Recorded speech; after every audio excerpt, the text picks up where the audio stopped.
सुमन अपने पिता मनीष और माँ शैलजा के साथ हंसी खुशी रहती थी। मनीष और शैलजा गरीब होने के बावजूद सुमन की हर जरूरत को पूरा किया करते थे और उसे खुश रखते। सुमन भी अपने माता पिता की बहुत इज्जत किया करती। एक दिन सुमन के जन्मदिन पर पूरा परिवार खाना खाने के लिए होटल में जाता है। सुमन बेटी, तुम जो खाना चाहो मंगवा सकती हो। हम तुम्हारे इस जन्मदिन को खुशियों से भरना चाहते हैं। जैसा आप कहो माँ, पर हाँ, आप दोनों दुनिया के सबसे अच्छे माता पिता हो। माँ, आप दोनों के साथ मैं हमेशा ऐसे ही खुश रहना चाहती हूँ। खाना खाकर सभी लोग वापस घर आ रहे थे, लेकिन रास्ते में एक अनहोनी हो जाती है। एक तेजी से आते हुए ट्रक से उनका एक्सीडेंट हो जाता है। सुमन के माता पिता की वहीं पर मृत्यु हो जाती है और सुमन का पैर ट्रक के नीचे आने से टूट जाता है। माँ, पिताजी, आप दोनों कहाँ हो? मेरा पैर इस ट्रक के नीचे फंस गया है। मुझे बहुत दर्द हो रहा है। मुझे बाहर निकालो। और वो बेहोश हो गई और जब उसकी आंख खुली तो उसने अपने आप को एक हॉस्पिटल में पाया और वहाँ उसे पता चला कि उसके माता पिता इस दुनिया में नहीं रहे और उसका एक पैर भी टूट चुका था।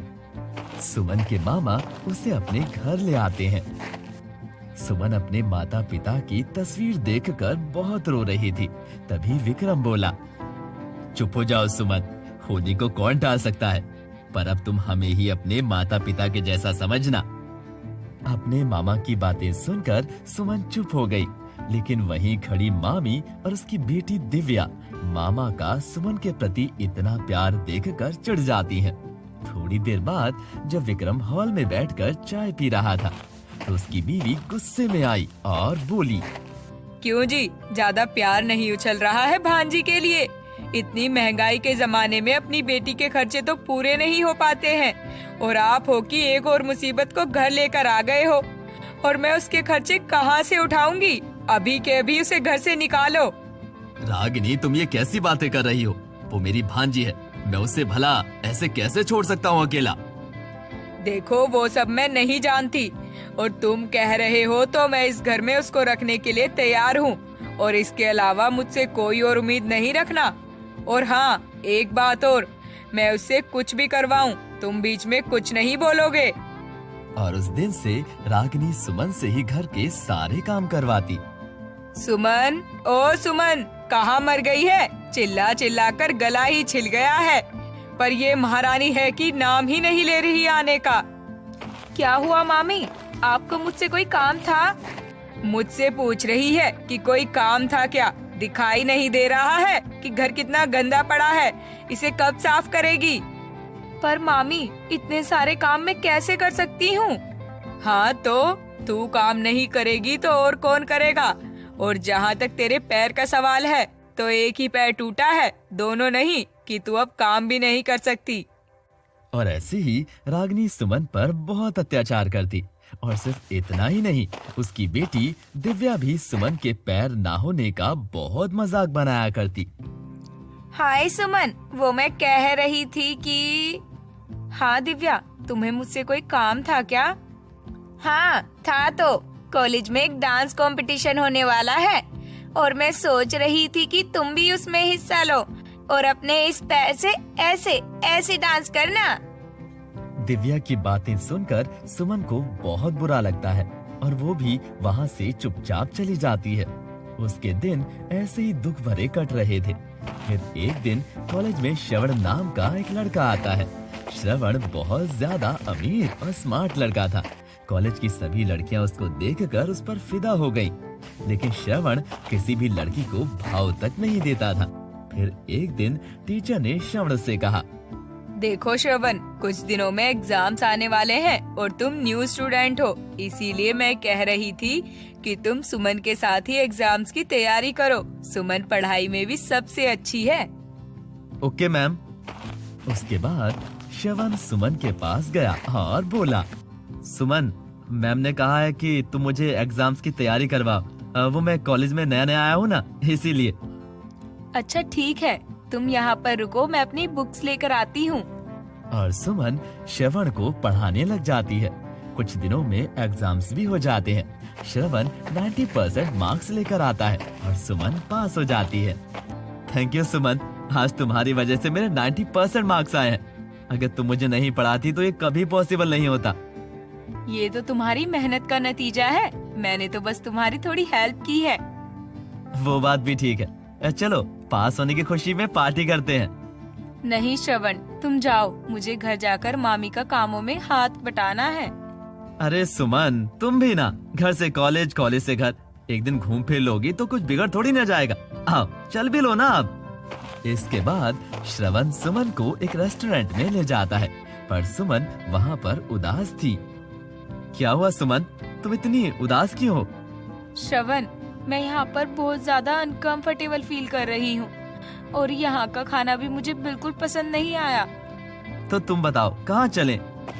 सुमन श्रवण को एक गोलगप्पे वाले के पास ले जाती है, जहाँ पर वो हमेशा गोलगप्पे खाया करती। अरे सुमन बेटी, इतने दिनों बाद आई हो गोलगप्पे खाने? हाँ रामू काका, और आज मेरे दोस्त भी आए हैं, तो अपने हाथ से चटपटे गोलगप्पे अपने हाथों से बना दो। गोलगप्पे खाने के बाद सुमन श्रवण को एक जंगल में ले जाती है। वो जंगल बहुत ज्यादा सुंदर था। ये प्यारे प्यारे जानवर, ये प्यारी प्यारी हवाएं, मुझे यहाँ पर आकर बहुत सुकून मिलता है। मुझे जब भी समय मिलता है तो मैं यहाँ पर आती हूँ। हाँ सुमन, मुझे भी यहाँ पर आकर बहुत अच्छा लगा। अच्छा, अब मुझे घर चलना चाहिए, नहीं तो मामी बहुत गुस्सा करेंगी। इसके बाद सुमन अपने घर आ जाती है। रागिनी ने जब राधा को देखा तो उसे खींच के चांटा मारा। देख जरा टाइम, इतनी देर से कहाँ मर रही थी? वो मामी, मैं कॉलेज में पास हो गई थी, इसीलिए मेरा दोस्त श्रवण ने मुझे पार्टी दी थी, इसीलिए थोड़ा समय लग गया आने में। अच्छा, यहाँ मैं भूख से मर रही हूँ और तू वहाँ आवारा लड़कों के साथ पार्टियां मनाती फिर रही है। ये मेरी ही गलती है जो मैंने तुझे इतनी छूट दे रखी है। कल से तेरा कॉलेज जाना बंद। ऐसा मत करो मामी, मुझसे बहुत बड़ी गलती हो गई, अब मैं कभी भी किसी के साथ कहीं नहीं जाऊंगी। चल ठीक है, ये तेरी पहली गलती है, इसीलिए माफ कर देती हूँ, पर मेरी नजर तुझ पर ही रहेगी। दोबारा किसी भी लड़के के साथ देखा ना तो सच में तू सोच भी नहीं सकती तेरा क्या करूँगी। अगले दिन सुमन जब कॉलेज जाती है तो श्रवण उसके पास आता है और बोलता है, कैसी हो सुमन? चलो आज फिर से तुम्हारे फेवरेट गोलगप्पे खाने और जंगल में चलते हैं। देखो श्रवण, मुझे बस एग्जाम्स में तुम्हारी मदद करनी थी, जो कि अब हो चुकी है, तो अब तुम मुझसे दूर ही रहो। इसके बाद सुमन वहाँ से चली गई और ऐसे ही श्रवण जब भी सुमन से बात करने की कोशिश करता तो सुमन उससे दूर भाग जाती। श्रवण को भी ये बहुत बुरा लगने लगा था। पता नहीं सुमन मेरे साथ ऐसा क्यों कर रही है। मैं तो उसे अपने दिल की बात बताना चाहता हूँ कि मैं उससे अब कितना प्यार करने लग गया हूँ, पर कुछ भी हो जाए मैं उसे अपने दिल की बात बता कर ही रहूंगा। अगले दिन श्रवण फिर सुमन के पास जाता है और बोलता है, सुमन मुझसे कोई गलती हो गई है क्या? तुम मुझसे बात क्यों नहीं कर रही हो? मुझे तुमसे बात करना पसंद नहीं है। नहीं, ऐसा बिल्कुल भी नहीं है। कॉलेज की सारी लड़कियां मुझसे बात करने के लिए तरसती हैं। तुम मेरे साथ ऐसा क्यों कर रही हो? मैं तुमसे बहुत प्यार करता हूँ और तुमसे शादी करना चाहता हूँ। मैं तुम्हारे लायक नहीं हूँ। देखो मेरा पैर भी टूटा हुआ है, मैं कभी भी तुम्हारे साथ चल भी नहीं पाऊंगी। सुमन, अगर मैं तुम्हारी कमियां देखता तो मुझे तुमसे प्यार कभी नहीं होता। और जहाँ तक तुम्हारे पैर का सवाल है तो मैं हूं ना तुम्हारे साथ जिंदगी भर चलने के लिए। और मैंने अपने मॉम डैड को भी बता दिया है, वो कल तुम्हारे घर आएंगे हम दोनों के रिश्ते की बात करने। ये सुनते ही सुमन श्रवण के गले लग जाती है। अगले दिन श्रवण के माता पिता सुमन के घर जाकर रिश्ते की बात करते हैं।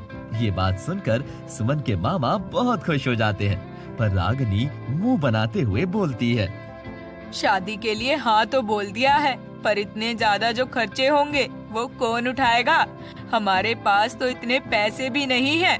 इतने में श्रवण की माँ बोली, बहन जी, आप पैसों की चिंता मत करिए, भगवान का दिया हुआ सब कुछ है, बस आप शादी की तैयारी करिए, जो भी खर्चा होगा वो सब हम उठाएंगे। शादी की तैयारियां होने लग जाती हैं। श्रवण के माता पिता सुमन के लिए एक बहुत सुंदर सा लहंगा लेकर सुमन के घर भेज देते हैं। सुमन खुशी खुशी उस लहंगे को लेकर अंदर आ रही थी। तभी उसकी टक्कर रागिनी से हो जाती है। दिखाई नहीं दे रहा है, अंधी हो गई है क्या? और ये इतना सुंदर और महंगा लहंगा तू कहाँ से लेकर आ रही है? मामी, ये लहंगा श्रवण की माँ ने भेजा है। मैं बहुत दिनों से सुन रही हूँ, श्रवण की माँ ने ये दिया है, श्रवण की माँ ने वो दिया है। तू जले पर नमक छिड़क रही है। अगर आज तू मेरे घर में नहीं होती ना, तो ये रिश्ता मेरी बेटी के लिए आता। बहुत खुश है ना तू इस लहंगे को लेकर? तो रुक जा, आज तेरे इस लहंगे को जलाकर अभी राख कर देती हूँ। रागिनी सुमन के लहंगे को जला देती है। सुमन रोते हुए अपने कमरे में आ जाती है और अपने माता पिता की तस्वीर देखकर बहुत रोती है।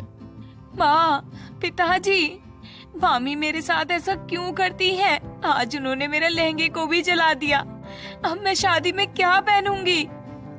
और सुमन ऐसे ही बहुत देर तक रोने लग जाती है। तभी उसके कमरे में एक चमकती रोशनी में एक परी आती है और बोलती है, रो मत सुमन, वो लहंगा तुम्हें मैं दे दूंगी। पर आप कौन हो और मेरी मदद क्यों करोगी? मैं छाया परी हूँ और मुझे यहाँ पर तुम्हारी माँ ने भेजा है। जब तुम रोती हो तो उन्हें बहुत ही ज्यादा दुख होता है, पर अब मैं आ गई हूँ ना, अब सब कुछ ठीक हो जाएगा। और परी सुमन को 3 लहंगे दे देती है और बोलती है, ये लो सुमन, ये पहला लहंगा तुम्हारे लिए है, और ये दूसरा लहंगा तुम्हारी मामी के लिए, और ये तीसरा लहंगा तुम्हारी बहन के लिए। ये तुम उन्हें दे देना। ये कहकर परी वहाँ से गायब हो जाती है और सुमन वो जादुई लहंगों को लेकर अपनी मामी के पास आती है और बोलती है, मामी, ये 2 जादुई लहंगे माँ ने आप दोनों के लिए भेजे हैं, और उन्होंने कहा है कि आप मुझे मारा मत करो, क्योंकि जब आप मुझे मारती हो ना, तो मुझसे कहीं ज्यादा दर्द मेरी मम्मी को होता है। सुमन की बातें सुनकर रागिनी को अपनी गलती का एहसास होता है। मुझे माफ कर दो सुमन, तुझ जैसी बिन माँ बाप की बच्ची को, और ऊपर से एक पैर भी नहीं है, ये सब जानते हुए भी मैंने तुझ पर इतना अत्याचार किया। मुझे माफ कर दो बेटा। इसके बाद सब कुछ ठीक हो जाता है और शादी वाले दिन सुमन ने जैसे ही उस जादुई लहंगे को पहना तो उसके पैर भी बिल्कुल ठीक हो जाते हैं और सुमन और श्रवण की शादी बड़ी ही धूमधाम से हो जाती है।